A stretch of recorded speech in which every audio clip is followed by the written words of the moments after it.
Il faut 2-3 personnes avec des sécateurs là. Il faut juste donner un coup de main. Voilà. Il y a 2-3 mètres. Maintenant, on est en train de vendanger du Sauvignon blanc. Là, on peut voir la vendange. C'est juste ce qu'on veut. Meilleur, c'est plus difficile. C'est difficile. Voilà. Herbert Schütz est vigneron à Céligny. Plus haut, plus haut. Il faut aller tout en haut. Là, il y a...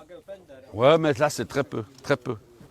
Le domaine du Clos de Céligny, c'est lui-même qui l'a créé avec un partenaire il y a plus de 30 ans. C'était une période il manquait de vin en Suisse. Il manquait surtout beaucoup de chasse là. Ils importaient du Veltlinger d'Autriche. Et puis on a eu l'opportunité de planter sur 8 hectares de vignes. Depuis une semaine, le vigneron est en pleine vendange avec son équipe de saisonniers. C'est un habitué, ça fait 9 ans qu'il vient. Voilà. Parce qu'on a un bon patron, même s'il peut être grincheux de temps en temps. Il n'y a que 2 lignes à faire. Vous pouvez venir avec des caisses. Tu commences là. Tu vas à 3/4 de la hauteur. C'est de nouveau une année magnifique. Voilà, la ligne est finie. Voilà, ça vendange et puis des fois ça oublie une petite grappe. Et quelle est la spécialité du vin d'Herbert Schütz? C'est un genevois sur la côte, il n'y en a pas beaucoup. Le domaine situé au cœur de l'enclave genevoise est entouré de vignes vaudoises. Il faut se défendre parce qu'il y a des Vaudois et ils sont réticents du genevois. Mais autrement, c'est bonne guerre, quoi.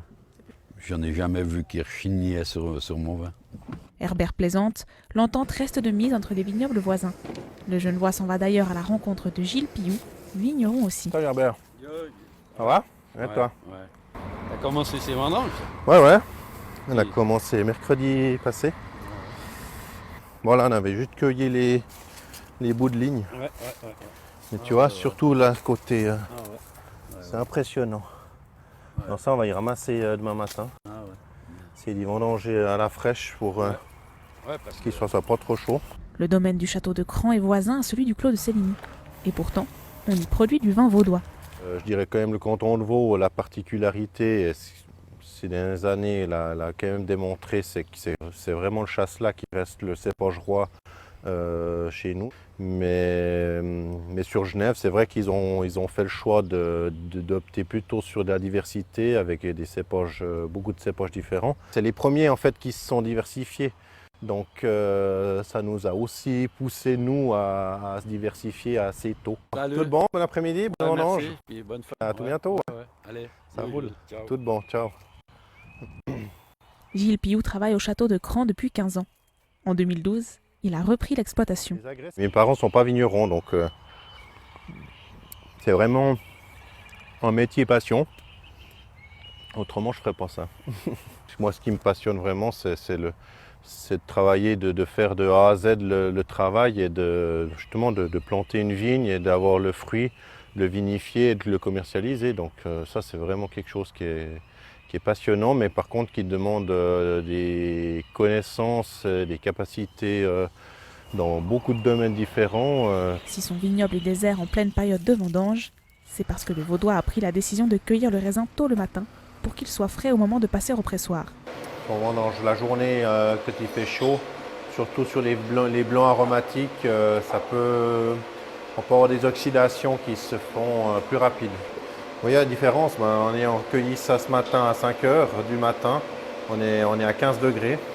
Donc là on est en train de refroidir pour descendre à 10, mais on a déjà les mous qui sont relativement frais pour cette année. Car le vin de Gilles est entièrement conçu sur place au château de Cran, de la vigne à la bouteille. Ça c'est une barrique qu'on vient de recevoir. Donc elle va accueillir d'ici quelques jours les premiers mous blancs. Parce que les blancs, alors à ce moment-là, on fait la première fermentation sous bois. Donc c'est important d'avoir déjà les barriques qui soient prêtes pour pouvoir entonner rapidement au début de la fermentation.